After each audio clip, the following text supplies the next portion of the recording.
Ano po ba yung mga nilabag na batas dito po sa ginawa ng ating Kongreso na BOKya, zero ang subsidy sa PhilHealth? Dr. Tony. Well, ang una natin na sinabi unconstitutional siya, aside from illegal and immoral, binalate niya ang dalawang Republic Act, yung Sin Tax Law of 2012, na yung kikitain na taxes from tobacco, alcohol, and then eventually soda and sugary Sweetened beverages. no? Parang sweetened beverages. Oh. Nag-a-amount yan sa 70 billion a year. Pupunta 70? dapat yan sa 70. Wow. Pupunta yan sa PhilHealth. Yeah. Ang pangalawang na-violate nila, yung Universal Healthcare Law na nakasaad sa batas, na dadagdagan nila ang pondo for 3 reasons. Para ma-increase ang benepisyo ng packages. Number 1 yon. Number 2, mabawasan ang premium rate natin na tinaas nila. At ang panghuli, mabawasan yung out-of-pocket expenditures natin na 45% na pamabaan natin sana in the 10 years from its signing in 2019 to around 10%. Ang ano kasi, ang Thailand ay 9%. Currently, we're at 45%. And then the pronouncement of the current PCEO, Dr. Edwin Mercado, ibababa niya to 25%. Now, how on earth marirealize ang pagbababa ng out-of-pocket expenditure kung zero ang binigay mo sa PhilHealth? So yun ang dalawang mabigat na rason kung bakit.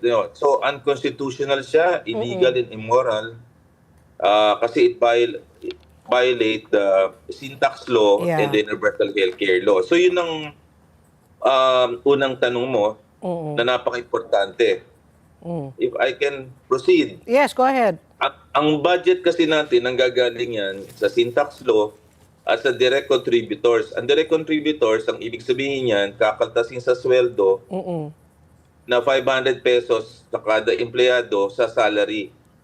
Ngayon, kung walang binigay ang gobyerno dahil zero subsidy, ang indirect contributors ngayon, senior citizen, 8 million yan. Ang mahirap, 40 million. Yung 4Ps at saka yung mga disabled ay 60 million yon. So 100 million, anong population natin? Almost the entire population. Oh, 100. So ano na ang counterpart ng government? Yeah. Ibig ko sabihin, ang mag-carry ng burden ay indirect contributors. So nag-emanate pa yan dun sa 90 billion na kinuha nila. So kinuha na nila yung budget, nilipat nila sa program appropriation na infrastructure. Akalain mong hindi ka pabigyan ng pera ngayon. Double So, whammy. hindi ba dangerous precedent yan? Kaya one of the prayer natin, a temporary restraining order na itigil ang GAA kasi hindi ka binigyan ng budget eh. May prayer din tayo o prohibition na hindi pwedeng gamitin ng other agencies ang pera ng PhilHealth kasi naka-earmark yan para sa kalusugan at nasa batas yan eh. Meron ka ring mandamos na dapat maibigay kagad yung pera na lalaan sa mga Pilipino. Kasi ang nangyari ngayon, nailipat yung pera sa AKAP, tupad, AIX. mga 26 billion at MAIX. So, hindi organized yung system and structured. Kung yan ay nandun sa PhilHealth, pag na-discharge ka, you don't have to line up sa DSWD and LGU at nagmamalibos ka doon. Samantalang, in other countries, very organized. Sa Japan, I just got home from Japan, and then Malaysia, Thailand, Taiwan, Hong Kong, UK, Canada.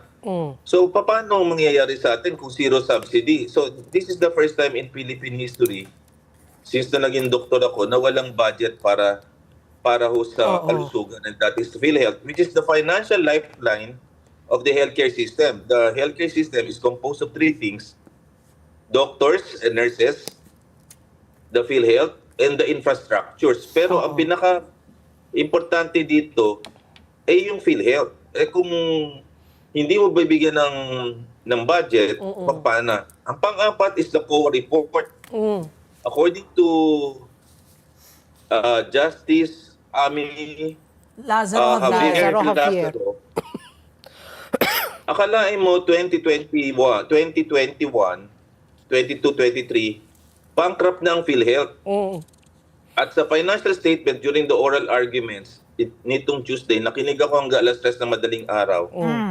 Question niya yung PhilHealth na may utang silang 1.1 trillion. Pagpalagay mo na, ICL na tawag, Insurance Corporate Liabilities. Pagpalagay mo na, sabi, na meron kang excess funds, dapat hindi nyo gagastusin yung reserve funds kasi nakasaad sa batas na dapat may 2 taon ka na 400 billion, 200 billion kasi may ceiling. Ang utang pala ninyo ay 1.1 trillion. Di kahit doblehin nyo pa yung reserve funds nyo, may utang ka, taob ang bangka ninyo. Yan ang sinasabi ng matalinong justice natin. At hindi nila nireview ang actuarial analysis nila na in the outward years, kung mawawala ang pondo, zero subsidy, may COA report ka ng disallowances, paano mo matutupad ang universal healthcare law? So, these are things na binanggit din natin during our petition kasi kinuha ko yung February 4 na oral arguments, nilagay ko rito. Naliwanagan pa ako lalo nitong February 25 kasi when I filed 10 o'clock in the morning last Tuesday, oral argument buong hapon ng Supreme Court as a continuation of the diversion of the 90 billion to the National Treasury. So, Doc, parang parang ang ganda po so far, no, yung nagiging, it's in your favor, no, because if we're going to listen to the oral arguments the other day, parang talagang pumapanig po si Justice Ami Lazaro na dapat talaga ang PhilHealth funds hindi ginagamit sa kahit kung dapat, no, infrastructure, whatever, it has to be for health purposes. And then you also, you're questioning bakit zero budget. So, yung prayer po ninyo, idudugto nyo ho ba yun? Yung prayer nyo for the 2025 GAA budget na ma-restore sana at least yung 70 billion na nawala po sa pondo ng PhilHealth. Tapos, pati rin ho ba yung 90 billion na binalik po sa National Treasury? I-memory nyo ho ba yan? Ano po yung magiging prayer po ninyo? Doc? Well, yung 90 billion kasi, may prayer na kasi dyan ang 7 petitioners. Okay. Dito ho, ang constitutionality lang po nung 25JA, nakasentro ko sa kalusugan. At ang prayer ko dyan, tigil kagad yung zero subsidy para maibalik po yung proposed budget po na 70 billion. Kasi last year po, binigyan po ng budget ng Kongreso ang PhilHealth, 61 billion. At ang 40 billion ay nakalaan sa senior citizen, disabled, 4Ps, at 20 billion para sa benefit packages. So kung hindi nila bibigay yung 70 billion, kasi at least pa lang every year, bibigyan ng 10 billion na sa run rate, sa tagal kong director ng PhilHealth, kung 61 billion, ang hinihingi ng PhilHealth because of the benefit package, 70 billion. I-restore kagad nila yun. Kasi saan kukuha ang mga tao ng pambayad? Bankrupt ka, zero subsidy, kinuha nila yung 90 billion. So, paano magkakaroon ng solvency ang PhilHealth kung walang pera? So, all of these things na sinasabi nila sa kanilang mga pronouncement are all politicking during the campaign period.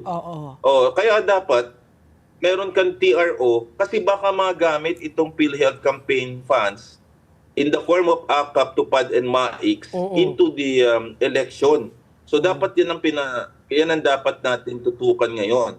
And the other things na prayer natin na hindi dapat, para hindi na matupad yung paglilipat ng pera. Kasi, di ba, ang ginigigil ngayon nung first case ay 90 billion para wala na later on na maglilipat ng pera ang Department of Finance to other infrastructures na sinabi din ni Justice Lazaro na hindi nyo pwedeng ilipat yan. Yung pagpapagawa nyo ng tulay, yung right of way, yung mga yan. Ay, hindi naman yan madalian at hindi urgent. Sila na kung kailan, ang kalusugan kailangan mo kaagad ngayon.